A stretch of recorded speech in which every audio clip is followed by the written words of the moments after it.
अगर आप इस वीडियो को अंत तक देखेंगे तो भगवान बुद्ध के बारे में आपको कुछ रोचक बातें पता चलेंगी।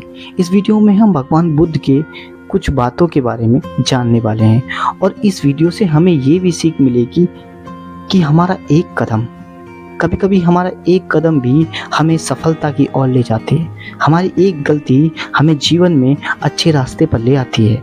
जैसे भगवान बुद्ध को एक कदम से राजा से रंक और भगवान में बदल दिया। क्या तुमने कभी सोचा है कि एक राजकुमार जिसने सब कुछ पाया था, दौलत, महल, सेवक, सुख, सब कुछ, और एक दिन वो सब कुछ छोड़कर चुपचाप अंधेरे में क्यों निकल गए?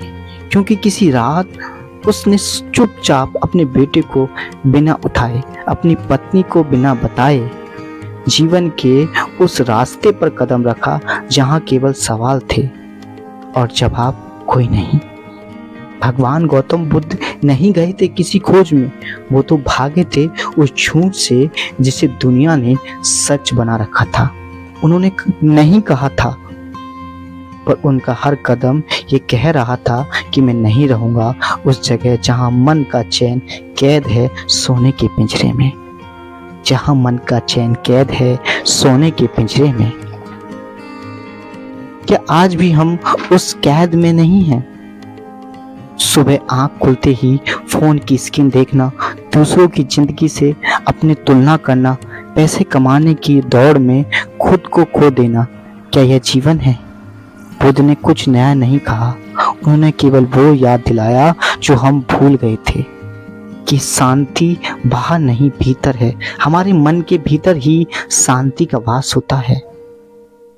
कि मैं कौन हूं, ये सवाल तुम्हें दुनिया नहीं, तुम्हारा ध्यान, तुम्हारे मन के अंदर तुम्हें खुद ही ढूंढना होगा। उनकी सबसे बड़ी खोज कि तुम जो कुछ खोज रहे हो वो तुम्हारे भीतर है। लेकिन जब तक तुम दूसरों को दोष देते रहोगे तो अपने आप से तुम कभी नहीं मिल पाओगे, अपने खुद से कभी नहीं मिल पाओगे।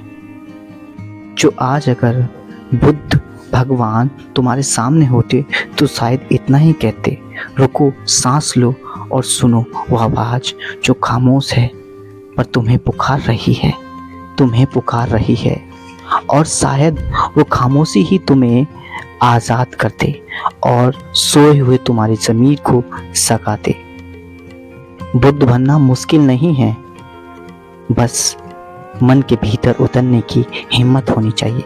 बस मन के भीतर उतरने की हिम्मत होनी चाहिए। मन के भीतर उतरने की हिम्मत होनी चाहिए। आप अपनी ज़मीर को जगाओ।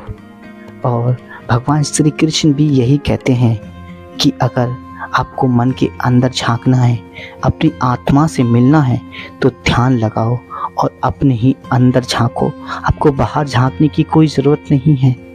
बाहर संसार के अंदर मत देखो, अपने अंदर झांको और खुद से मिलो। तुम भगवान से भी मिलोगे और अपने आप से भी मिलोगे और अपने आप को शांत महसूस करोगे। जीवन के हर पहलू में आपको अपने अंदर ही झांकना होता है। ईश्वर अंदर ही है।